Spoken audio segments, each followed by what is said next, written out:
France Travail, l'institution qui accompagne les demandeurs d'emploi dans leur recherche de travail, serait-elle devenue pour certains une machine à exclure? Selon une enquête menée pendant plusieurs mois par la rédaction de 20 minutes, des dizaines de témoignages dénoncent un système sous pression, des conseillers débordés, des dossiers mal suivis, des droits non notifiés et parfois des pratiques qui laissent sur le carreau des milliers de chômeurs. Nous vous dévoilerons dans cette émission, on vous en dit plus, plusieurs éléments inédits de cette enquête.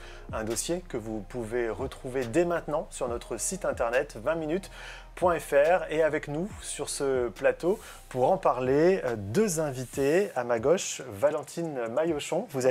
Bonjour, vous êtes porte-parole du Mouvement national des chômeurs et précaires. Vous nous expliquerez les recours possibles, notamment pour les demandeurs d'emploi qui rencontrent des difficultés, mais pas que. On parle de tout ça dans un instant avec vous. Et à ma droite, Yann Godin. Bonjour. Vous êtes conseiller indépendant pour les usagers de France Travail, ancien salarié de France Travail. Vous avez décidé de nous parler d'un certain nombre de dysfonctionnements et on en parle évidemment dans un instant. Chômeurs, attention à vos droits, on vous en dit plus, c'est maintenant. Et ils sont des dizaines à avoir témoigné dans notre enquête et tous dénoncent des dysfonctionnements, des manquements et un système d'indemnisation des demandeurs d'emploi plutôt opaque. Le manque de transparence et les pressions exercées par France Travail sont pointées du doigt dans notre enquête.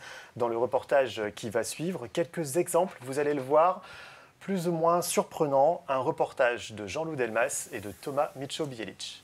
Si je vous dis qu'aujourd'hui, vos indemnisations chômage ne sont plus, pour la plupart, traitées par des humains, mais par des algorithmes. Vous me direz sûrement, rien d'étonnant. Mais si je vous dis que ces mêmes algorithmes commettent parfois de très grosses erreurs de calcul, des erreurs qui peuvent même faire baisser vos indemnités, là, ça vous tracasserait peut-être un peu plus. Notre nouvelle enquête révèle plusieurs dysfonctionnements majeurs, notamment dans le traitement des hauts salaires. Ces algorithmes de France Travail sont censés aider les conseillers, les humains, qui gèrent parfois jusqu'à 1000 usagers chacun. Problème, cette nouvelle technologie supprime régulièrement et automatiquement les salaires les plus élevés des usagers. Pourquoi? Parce que ces revenus sont jugés suspects. L'exemple de Catherine est parlant. Salariée pendant 16 ans avec un salaire de 2300 € net par mois, au moment du chômage, elle découvre qu'elle ne reçoit que 700 € d'indemnité. Le système informatique avait pris en référence ces mois d'arrêt maladie. Et de manière arbitraire, l'algorithme a supprimé les salaires de base du calcul,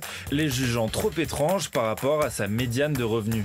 Une conseillère indemnisation de France Travail explique dans cette enquête que malgré cette erreur du système, l'écrasante majorité des usagers n'est jamais prévenue. Et selon une autre source, des milliards d'euros cumulés n'auraient tout simplement pas été versés. Un bug censé être corrigé en 2019, mais d'après de nombreux témoignages recueillis par 20 minutes, il serait toujours présent en 2025. Mais ça ne s'arrête pas là. De 2010 à 2020, Pôle emploi n'envoyait pas aux intermittents le formulaire automatique pour les allocations de solidarité spécifique. On parle ici d'environ 550 € dus à chaque demandeur d'emploi éligible. Ce dysfonctionnement, c'est Yann Godin, conseiller indemnisation à l'époque, qui le découvre. Il alerte sa hiérarchie, puis décide d'informer directement 8000 intermittents bretons de leurs droits. Résultat, sa direction lui met un avertissement, puis le licencie pour faute grave quelques années plus tard. Motif, avoir donné des conseils juridiques sans diplôme spécifique. Il faudra attendre 10 ans après le signalement de ce lanceur d'alerte pour que France Travail réagissent enfin et informent chaque usager de ce droit. L'enquête complète et tous les témoignages à retrouver sur notre site internet 20minutes.fr. Il s'appelle Yann Godin et il commence son travail comme conseiller ANPE à l'époque, devenu France Travail depuis, en 2006. 8 ans plus tard, il remonte à sa hiérarchie un dysfonctionnement qui fait perdre des centaines d'euros aux intermittents du spectacle. En guise de remerciement, il reçoit un avertissement de la direction de France Travail. Depuis, il dénonce les pratiques de cette institution. On en parle avec lui. Yann, merci d'être avec nous. Une première réaction peut-être sur le sujet qu'on vient de voir. Dans l'ensemble, oui, on retrouve, je dirais, une partie des dysfonctionnements de France Travail, une petite partie même, puisque vous parliez de l'histoire de l'aide de fin de droit. Bon, il y a eu beaucoup d'autres pratiques frauduleuses que j'ai découvert, signalées à ma hiérarchie, puis j'ai dû lancer l'alerte, j'ai été licencié, j'ai découvert encore depuis de nouvelles pratiques, sachant que la plupart des pratiques ont cessé. Heureusement, moi ça m'a coûté mon contrat de travail, mais il perdure encore quelques pratiques frauduleuses qui sont des consignes qui ne sont pas réglementaires et qui sont données aux conseillers sur le terrain, qui ignorent, je pense, pour la plupart, que ces consignes ne sont pas conformes à la loi, et donc ils les appliquent. Et par rapport justement à l'aspect consultation juridique, etc., ça c'est autre chose. Je n'ai pas été licencié par rapport à ça. Oui. C'est aujourd'hui, dans mon activité de conseiller indépendant, que France Travail et par l'intermédiaire du Conseil de l'Ordre des avocats de Rennes m'attaque, me poursuit. Et donc là, il y a une audience qui vient d'avoir lieu. Ouais. On a posé quelques questions à France Travail, évidemment, et on a un élément qui va s'afficher. France Travail donc, nous explique qu'ils indemnisent près de 2 800 000 chercheurs d'emploi chaque mois, toute allocation confondue, avec un taux de satisfaction relatif à leur indemnisation de plus de 79% et un taux de conformité de traitement de la demande d'allocation qui est de 96%, et que la sécurisation des chercheurs d'emploi sur leur indemnisation est une priorité pour France Travail. Comment vous réagissez à ça, quand vous voyez tous les dysfonctionnements que vous avez pu vous observer? Oui, et que j'observe au quotidien dans mon activité de conseiller indépendant. Alors en vitrine, en façade, tout est merveilleux. Comme nous dit la direction générale, les conseillers font un travail formidable au quotidien. Il peut y avoir quelques petites erreurs ici ou là, ça peut arriver, l'erreur est humaine. Mais le site internet présente bien, les agences présentent bien, les salariés eux-mêmes présentent bien et parlent bien. Maintenant, le problème, c'est dès qu'on identifie une erreur et qu'on commence à faire une réclamation, un recours, là, du coup, le sourire n'est pas tout à fait le même. Et puis, en réalité, derrière ça, donc, il y a énormément d'erreurs. Par exemple, alors... Là, est-ce que vous avez des exemples concrets d'erreurs que vous avez pu relever ? Un exemple, j'en ai plein, mais je voulais juste revenir sur le taux de satisfaction. Oui, de 96,3%. Alors, le taux de conformité, pardon. Ouais, 79% le taux de satisfaction. Voilà. Le taux de conformité sont des espèces d'audits internes. Ouais. Donc je pense que sur les pratiques frauduleuses, pour eux, c'est conforme. C'est conforme en tout cas aux consignes de la direction. Donc là, récemment, par exemple, il y a eu une pratique qui a cessé, qui était de couper l'ASS, qui est l'équivalent du RSA, à des allocataires qui avaient créé une entreprise. Et donc, au-delà de 3 mois, on leur coupait l'ASS, donc ils n'avaient plus rien comme subside, et ce au motif que c'était la réglementation. Or, la réglementation disait le contraire, que s'ils ne faisaient pas de chiffre d'affaires, ils avaient parfaitement le droit de continuer à être indemnisés. Et donc là, ils ont changé leur site internet discrètement, après plusieurs condamnations judiciaires, ils ont changé discrètement leur site internet, donc ils ont changé de pratique, ils se sont mis en conformité. Au bout de plusieurs années, il n'y aura pas de reprise de stock, comme on dit, c'est-à-dire qu'on ne va pas dire aux personnes à qui on n'a pas versé l'argent que c'était une erreur. Et du coup, il n'y a pas eu de changement réglementaire. Donc en fait, il s'agit bien, manifestement, de toute évidence, d'une pratique frauduleuse qui a cessé. Mais alors vous, j'imagine que vous avez fait remonter un certain nombre de dysfonctionnements quand vous étiez encore salarié. Bien sûr, systématiquement. Quand un salarié remonte des dysfonctionnements, qu'est-ce qui se passe ? Rien, ça tombe dans la vase. Moi, c'était le cas. Non seulement il ne se passait rien, il n'y avait aucun changement, et je pense que je n'étais pas le premier sur chacun des sujets de pratiques frauduleuses. Je pense que je n'étais pas le premier et que je n'ai peut-être pas été le dernier, en tout cas avant que je lance l'alerte publiquement, en interne, à signaler. Sur toute la France, il doit y avoir des conseillers qui, ici ou là, ont signalé à leur hiérarchie aussi que ça ne colle pas, après vérification réglementaire, que ça ne colle pas. Sauf qu'il ne se passait rien du tout, justement. C'est là où on peut parler de pratiques frauduleuses. Parce que sinon, on peut parler éventuellement d'une consigne erronée qui viendrait d'une direction, de la direction générale, et puis personne ne se serait rendu compte que la consigne n'était pas conforme à la réglementation. Bon, après, ce n'est pas très plausible que ça puisse durer des années, etc. Mais dès lors qu'on signale, preuve à l'appui par la réglementation, dès lors qu'on signale que cette pratique-là, que cette consigne-là n'est pas réglementaire, eh bien là, il devrait y avoir très vite une étude et puis une mise en conformité. Non seulement c'est pas ce qui se passait, moi je signalais systématiquement, hein. Bon, au tout début naïvement j'ai pensé à une simple erreur, puis de fil en aiguille, à force de découvrir d'autres pratiques, j'ai compris que mon établissement était capable, sur plusieurs sujets, de ne pas respecter la loi et de spolier les droits des usagers. Et non seulement donc il ne se passait rien, mais en plus de ça, moi je subissais de l'intimidation par tous les moyens classiques, c'est-à-dire de harcèlement, donc des remontrances, des entretiens de recadrage, qui étaient en fait des entretiens de décadrage, puisqu'on me demandait de suivre les consignes et de ne pas suivre la loi. Et puis des sanctions, hein, j'en ai eu crescendo, avertissement, mise à pied et puis in fine jusqu'au licenciement. Ouais. On a des dizaines de témoignages et on a notamment le témoignage de Sandra qui est une conseillère indemnisation qui travaille actuellement chez France Travail alors qu'on a appelé Sandra, on a modifié les prénoms dans l'enquête, qui nous explique, et donc je cite, France Travail est une usine à gaz et une machine à faire des économies sur le dos des chômeurs. Les conseillers n'ont pas le droit de faire correctement leur boulot et ne sont pas formés. Est-ce que vous êtes d'accord avec ça? Alors la fin, oui. le même constat? Alors la fin, oui. Les conseillers, ça avait été révélé notamment par envoyé spécial au cache investigation, mais moi je le sais depuis des années, la formation s'est réduite à une portion congrue pour des métiers qui ont un impact fort sur la vie des gens. Hein, donc c'est vraiment n'importe quoi. Et donc effectivement, il y a des lacunes, des grosses lacunes dans la formation des conseillers. Maintenant, une usine à gaz. En fait, moi, personnellement, au quotidien, je trouve que c'est pas compliqué, l'environnement, la réglementation. Je travaille principalement avec deux textes, le règlement d'assurance chômage et la circulaire UNEDIC en vigueur et qui explique justement le règlement d'assurance chômage. Donc, moi, ça me paraît pas si compliqué, si usine à gaz. En revanche, en interne, à France Travail, ils travaillent avec plein de PDF, de PowerPoint, plus ou moins un jour, qui disent plus ou moins des choses peut-être parfois un peu différentes. Et puis quand il y a une mise en conformité, eh bien on dit aux agents, on leur dit pas, on a volé les usagers pendant des années et maintenant voilà, ça y est, on rentre dans le droit chemin. Évidemment non, on leur dit, ça a changé. Donc les conseillers pensent que c'est la réglementation qui change. Et donc il y en a beaucoup qui disent, ça change sans arrêt.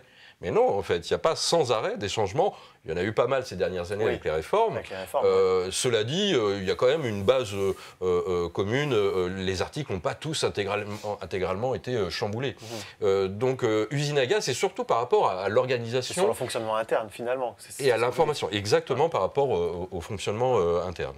Une autre conseillère nous dit dans l'enquête, elle déplore que 50% des dossiers sont traités automatiquement par un algorithme sans pouvoir vérifier si l'ordinateur dit juste ou pas. Donc comprendre que c'est à la place de quelqu'un que l'ordinateur définit les indemnités. Quelles sont les conséquences de ce système pour les demandeurs d'emploi? Est-ce que vous avez remarqué la même chose? Est-ce que vous avez vécu ça? Alors, quand la personne, la conseillère indemnisation, dit on ne peut pas vérifier ce qu'a fait la machine, en fait, elle veut dire on n'a pas le temps. Hein, ouais. Ou peut-être on a la consigne de ne pas passer de temps à vérifier ce que fait la machine. Parce que, bien évidemment, on peut parfaitement, il n'y a aucun problème techniquement, regarder tous les éléments du dossier d'une prise de décision pour les allocations chômage. Ils ont tout ça dans le dossier, ils peuvent rectifier. Il n'y a pas de problème, techniquement, c'est faisable. Donc, en fait, c'est juste une question de temps. Et puis, effectivement, il y a des dossiers qui restent en l'état, qui ont été, comme on dit, liquidés, qui ont été traités automatiquement, qui restent en l'état. En fait, derrière ça, il y a un gros risque qui est le risque par rapport aux erreurs des employeurs. Parce qu'il y a aussi beaucoup d'erreurs. Moi, je le vois au quotidien. Là, du coup, France Travail n'est pas responsable. Il y a beaucoup d'erreurs des employeurs sur les documents contractuels et notamment l'attestation employeur. Donc, quand c'est traité automatiquement par la machine se dit, voilà, j'ai des salaires, c'est simple, tout est là. Effectivement, je sors un montant. Et si l'usager ne vérifie pas, il peut passer à côté d'une erreur et se dire après dans une enquête de satisfaction qu'il est très content des services de France Travail alors qu'il a potentiellement perdu des milliers d'euros. On a interrogé justement France Travail sur cette question de l'automatisation et on va le voir sur le document qui s'affiche. France Travail nous répond sur l'automatisation, les droits aux allocations chômage font en effet l'objet d'un traitement automatique par le système d'information pour ce qui concerne les cas simples, donc ils scindent les cas simples des cas compliqués. Chaque mois, c'est en moyenne 675 000 dossiers d'indemnisation qui sont traités par nos conseillers, dont 300 000 qui sont traités manuellement, et que ce traitement automatique fait l'objet de plusieurs contrôles en interne et continue de faire l'objet de contrôles, et qu'il est également contrôlé par l'UNEDIC qui a réalisé plusieurs audits sur le sujet. Donc finalement, ce qu'ils nous disent, c'est qu'il n'y a pas de problème autour de cette automatisation. Non, je crois qu'il faudrait surtout des contrôles indépendants, extérieurs. Parce que là, comment faire confiance à un établissement qui est capable de donner des consignes frauduleuses, qui est capable de couvrir plein d'erreurs lourdes de conséquences. L'UNEDIC, j'aurais tendance à faire un petit peu plus confiance à l'UNEDIC, qui a un regard finalement quelque part extérieur. Mais non, je pense qu'il faudrait surtout un organisme indépendant d'inspection, de contrôle, de surveillance, de recueil des réclamations. Aujourd'hui, on voit que la médiation, ça ne sert quasiment plus à rien. La médiation interne à France Travail.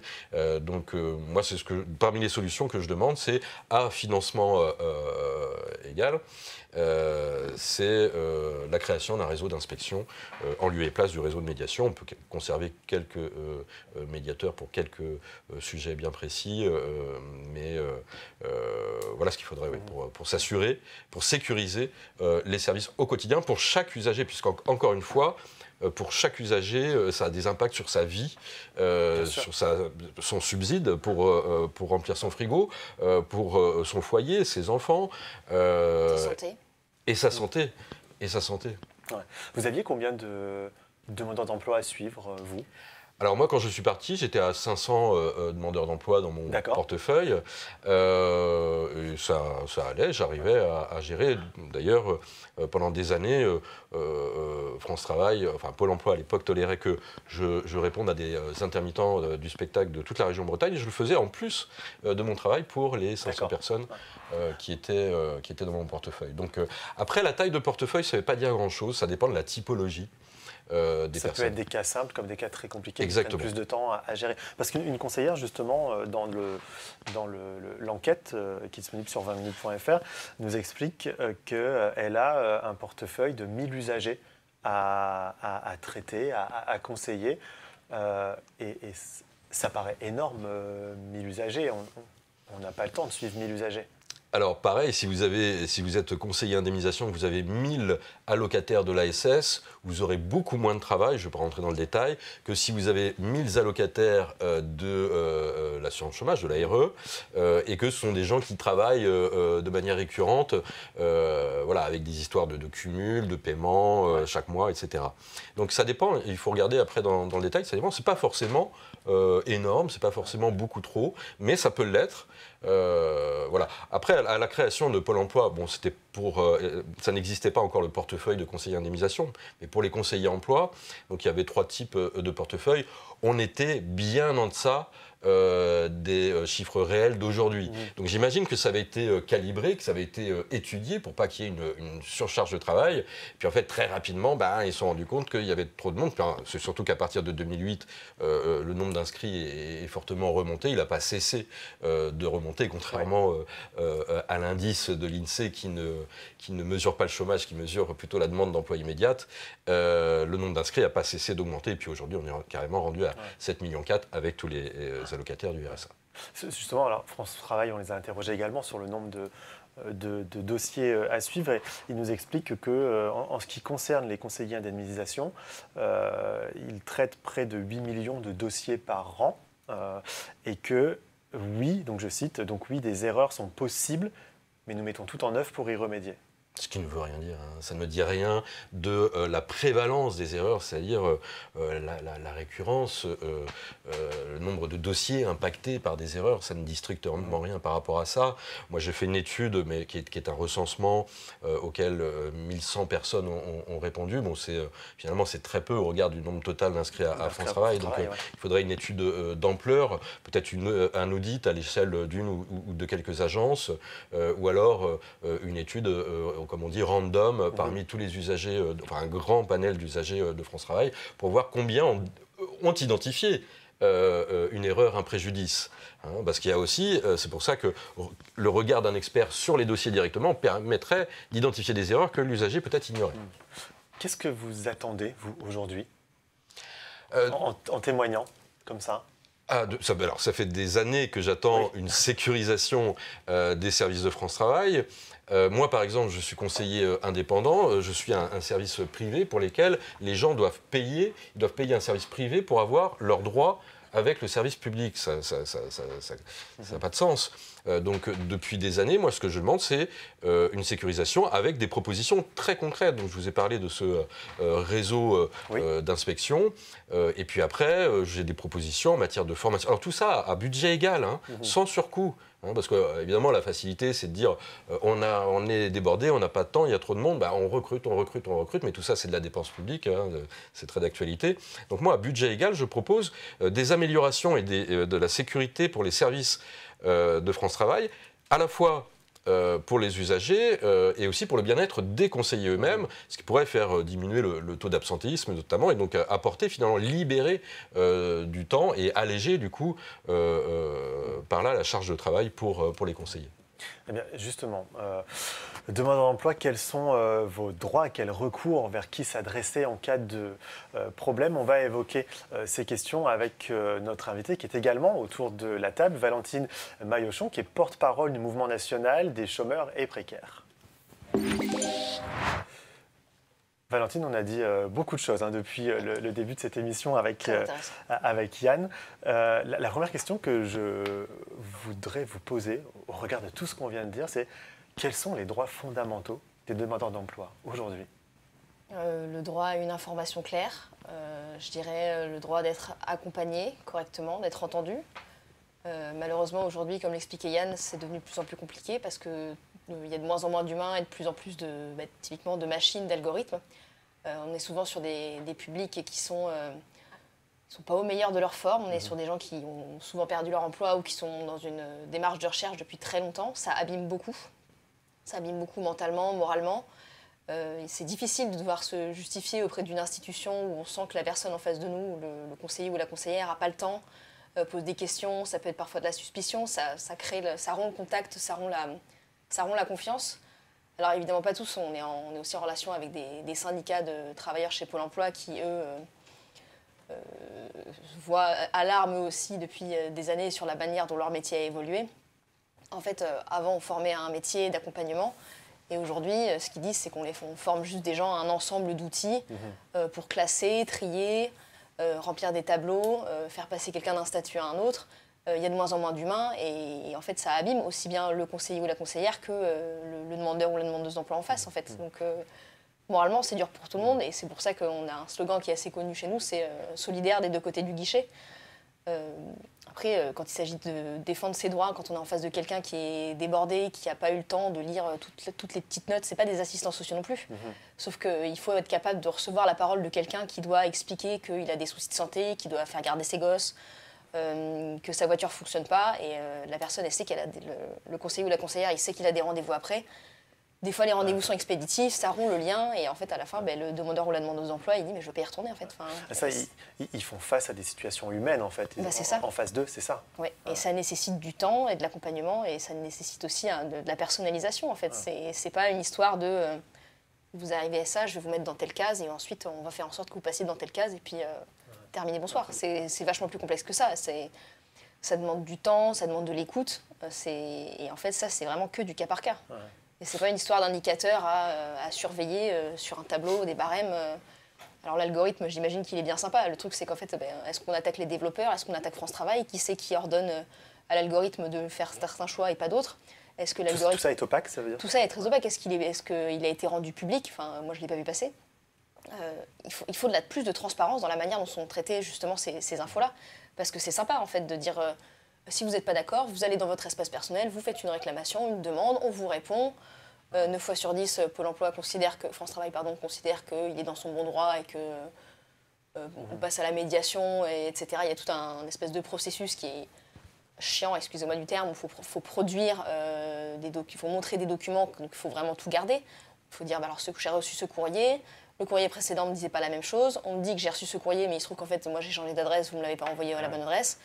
Et en fait, c'est un espèce de toutes les correspondances, il faut tout garder. Dès qu'on écrit à France Travail, il faut tout garder. C'est ce que vous dites. C'est ça. Et en fait, c'est des démarches administratives en plus qui sont complexes, pour à la fin où on n'est pas sûr du résultat et on se dit bah, tant pis, je laisse passer et puis et on s'assoit sur ses droits.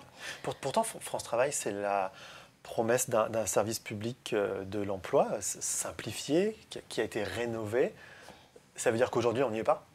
Non, on n'y est pas dans le sens où après il y a eu des changements. France Travail, c'est tout nouveau. Quand on est passé de Pôle emploi à France Travail, il y a eu des changements entre guillemets, mais là on est sur une espèce de machine de guerre où c'est arrivé à un moment politique où le chômage reste ce qu'il est. On parlait de 7,4 millions de chômeurs. Il y a quand même grosso modo 500 000 offres d'emploi. Forcément qu'il n'y aura pas de travail pour tout le monde. Mais il y a cette impression d'une politique du chiffre où il faut absolument faire baisser le taux de chômage. Donc on fait en sorte de radier. C'est une augmentation aussi significative des contrôles. Nous, les personnes qui nous contactent à notre permanence téléphonique de défense des droits, c'est beaucoup de gens qui nous disent « Écoutez, j'ai un contrôle et en fait, je ne sais pas ce qu'on va me demander. » Et ça nous tombe dessus du jour au lendemain. On reçoit un courrier d'environ 9 pages. Et là, il faut qu'on se justifie, entre guillemets. Ils sont accablés. Ils sont accablés. Mais complètement, ils sont complètement déboussolés. Ils disent « Mais qu'est-ce que j'ai fait ou qu'est-ce que j'ai pas fait ?» Et il y a quelqu'un qui vient un petit peu scruter les dernières activités. Est-ce que vous avez bien postulé à telle offre d'emploi? Est-ce que vous l'avez mis sur votre espace personnel? Est-ce que vous avez bien... Ah, vous dites que vous n'avez pas mis sur votre espace personnel que vous avez postulé à cette offre? Est-ce que vous avez gardé une copie de la lettre de motivation que vous avez envoyée? Enfin, des trucs quand même relativement hallucinants quand on cherche du travail. Ça veut dire trop de suspicion? C'est-à-dire que France Travail suspecte trop de mauvais agissements de la part des usagers? Ce qui est assez fascinant, c'est parce qu'en fait, il y a une augmentation des contrôles parce que ça pour tendre vers des radiations, sauf qu'en fait, on se rend compte que dans la majorité des cas, quand il y a des contrôles, on est autour de 8% de personnes qui sont vraiment radiées. C'est-à-dire que les 92 autres... 17%. 17% en 2024. En 2024, très bien. Donc 17%, on est sur tout le reste. C'est des gens qui cherchent effectivement du travail. Donc, en fait, l'augmentation des contrôles comparée aux personnes qui sont effectivement radiées, c'est minime, c'est du temps, c'est de l'argent, c'est des agents qui sont occupés, le contrôle de la recherche d'emploi, qui sont occupés à faire que ça. Et à côté de ça, il y a plein de gens qui attendent des rendez-vous et on leur dit allez sur votre espace personnel. Mais l'ordinateur, il ne vous écoute pas pour vous écouter raconter que vous avez eu un souci de santé. Mais alors concrètement, j'ai un problème avec France Travail. Je fais quoi? Je contacte qui? Parce que mon conseiller, je ne sais pas si je vais être écouté. L'ordinateur, on sait qu'il n'écoute pas. Mais je fais quoi alors si j'ai un problème avec France Travail? La première chose à faire. Je vous conseillerais de vous tourner vers un collectif de chômeurs. Il y a plusieurs associations en France, il y a plusieurs fédérations, il y a des syndicats aussi qui le font pour certains. On est profondément convaincus que le collectif, c'est ça qui marche. De ne pas rester seul dans son coin. C'est l'isolement qui mène justement à la spirale infernale vers la solitude. On peut faire des recours collectifs? Des recours collectifs, je ne crois pas. Non. Donc on fait appel à un collectif, on partage ses problèmes et puis à partir de là... On partage ses problèmes et puis au fur et à mesure, les bénévoles s'entraident entre eux en fait. Moi, c'est ça que je constate dans mes assos, c'est qu'une personne qui passe la porte d'une asso, elle arrive avec un problème qui est urgent, il faut le régler tout de suite. Il y a un bénévole qui vient l'aider. À base d'échanges, tiens, ça t'est déjà arrivé, moi aussi, voilà comment ça s'est passé, mais je te conseillerais plutôt de faire comme ça. Et en fait, c'est de l'éducation populaire. En fait, c'est chacun s'entraide comme il peut. Et à la fin, moi j'ai des gens autour de moi, c'est devenu des experts de comment faire un dossier et qui font ça depuis des années. Et c'est génial. Parlons un instant des médiateurs, parce que depuis 2008, France Travail a mis en place des médiateurs.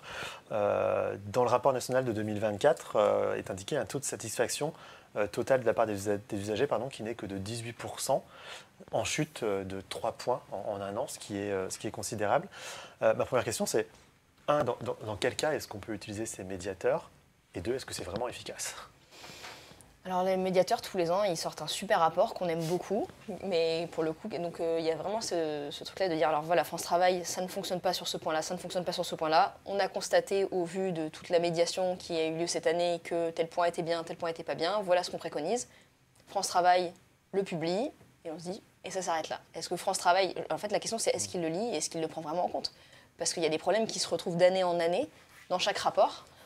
Après, est-ce que c'est vraiment efficace?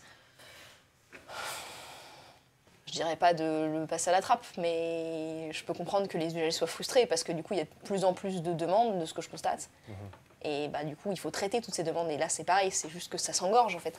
Donc les gens ont l'impression de perdre du temps, de devoir raconter pour la énième fois ce qui est en train de leur arriver. Et à la fin, la réponse, c'est ce qu'on disait tout à l'heure, c'est un copier-coller de nous sommes tournés vers votre agence qui souhaite rester sur ses positions. Ciao, bye, quoi. Donc, on peut comprendre la frustration des gens. Merci beaucoup. Je vous en prie, merci. Valentine d'avoir répondu à nos questions. Merci Yann d'être venu sur notre à vous. plateau également. Ça passe très vite, hein, je vous l'avais dit. C'est la fin de cette émission spéciale, donc merci encore une fois à nos invités d'être venus sur le plateau. Merci à vous de nous suivre chaque semaine. Vous pouvez retrouver l'intégralité de l'enquête sur notre site internet 20minutes.fr, une enquête inédite réalisée par notre journaliste 20 minutes, Jean-Loup Delmas. Merci à toute l'équipe, à toute la rédaction d'avoir préparé cette émission spéciale.